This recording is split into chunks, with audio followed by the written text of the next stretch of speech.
आज की इस वीडियो में हम बात करने वाले हैं कि एक बादशाह ने अपनी बेटी की शादी एक फकीर से क्यों करा दी। लेकिन ऐसा क्यों हुआ? और जब उस बादशाह की बेटी ने अपने फकीर शौहर के साथ बदसलूकी की तो उस लड़की पर अल्लाह का अजाब आया, जिसे देखकर आपकी आंखें खुली की खुली रह जाएंगी। इसलिए आपसे गुजारिश है कि इस वीडियो को पूरा जरूर देखें।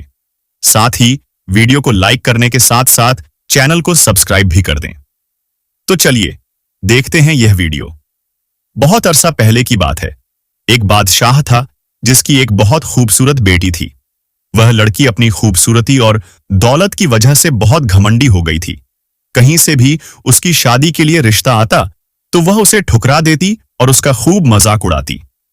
एक दिन बादशाह ने एक बहुत बड़ी दावत रखी और उसमें शहजादी से शादी करने वाले तमाम शहजादों को बुलाया। सब लोग अपने अपने मर्तबे के हिसाब से कुर्सियों पर बैठ गए। फिर शहजादी इस दावत में कई चीजों के साथ बहुत घमंडी अंदाज में आई। वह जिस भी शहजादे के पास से गुजरती उसे बहुत नीची नजरों से देखती। फिर वह एक शहजादे के पास पहुंची जो बहुत ज्यादा मोटा था। शहजादी ने उसका मजाक उड़ाते हुए अपनी कनीज से कहा, देखो, यह तो आटे का बोरा है। जब वह दूसरे शहजादे के पास पहुंची तो कहा, यह तो कोई खंभा है। और जब तीसरे शहजादे के पास गई तो कहा, यह तो सफेद चूहा है। इसी तरह शहजादी हर शहजादे की बेइज्जती करती रही। लेकिन एक शहजादे को देखकर उसे बहुत हंसी आई, क्योंकि उसने दाढ़ी रखी हुई थी। शहजादी ने उसका मजाक उड़ाते हुए कहा, जरा देखो तो, इसने अपने चेहरे पर घास फूस उगा रखा है। बादशाह ने जब यह देखा कि उसकी बेटी मेहमानों का मजाक उड़ा रही है तो उसे बहुत गुस्सा आया। उसने भरे दरबार में ऐलान कर दिया, शहजादे इसे पसंद करें या न करें, लेकिन मैं इसकी शादी किसी गरीब या फकीर से करवाऊंगा। इस ऐलान के बाद तमाम लोग वहां से चले गए। कुछ देर बाद वहां एक भिखारी आया जो गली मोहल्ले में गाना गाया करता था। फिर वह शाही महल की खिड़की के पास बैठकर गाना गाने लगा। जब बादशाह ने उसकी आवाज सुनी तो उसने अपने नौकर से कहा, उसे यहां बुलाकर लाओ। नौकर फटे पुराने कपड़ों वाले उस भिखारी को अंदर बुलाकर ले आया। फिर उस भिखारी ने शहजादी के सामने बहुत अच्छा गाना गाया और बादशाह से इनाम मांगा। तब बादशाह ने कहा, तुमने बहुत अच्छा गाना गाया है, मैं तुम्हें बहुत अच्छा इनाम दूंगा। मैं अपनी बेटी की शादी तुमसे करवाऊंगा। शहजादी ने जब यह सुना तो वह हैरान रह गई।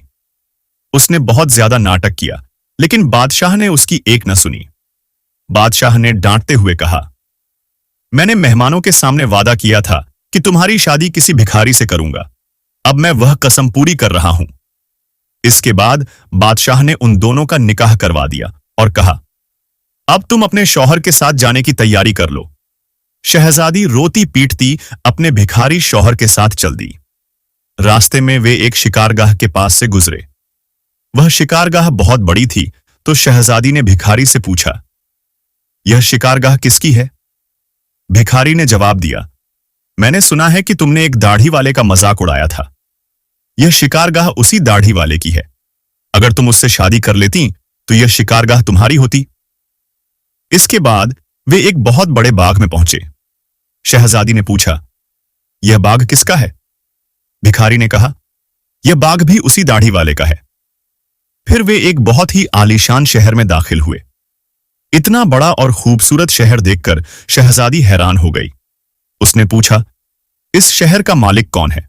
भिखारी ने कहा, यह शहर उसी दाढ़ी वाले के राज्य में आता है। अगर तुम उससे शादी कर लेती तो यह सब तुम्हारा होता। शहजादी अफसोस करते हुए बोली, मैंने बहुत बड़ी गलती कर दी। काश मैं उससे शादी कर लेती। यह सुनकर भिखारी नाराज होकर बोला, मुझे उससे कोई मतलब नहीं, मगर तुम मेरे होते हुए किसी दूसरे मर्द की बातें क्यों कर रही हो? क्या मुझ में कोई कमी है? कुछ समय बाद शहजादी को यह पता चला कि वह भिखारी कोई और नहीं बल्कि वही दाढ़ी वाला शहजादा था जिसका उसने मजाक उड़ाया था। वह शहजादा उसे असली सबक सिखाना चाहता था। शहजादी अब पूरी तरह बदल चुकी थी। वह घमंड और गुरूर से मुक्त हो गई थी। अब उसने अपनी गलतियों का एहसास कर लिया था।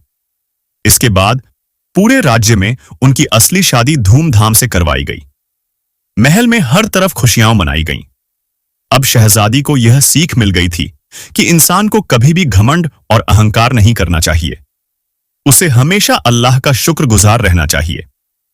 इस कहानी से हमें यह सीख मिलती है कि हालात चाहे जैसे भी हों, इंसान को कभी भी घमंड नहीं करना चाहिए। अल्लाह ताला का हमेशा शुक्र अदा करना चाहिए।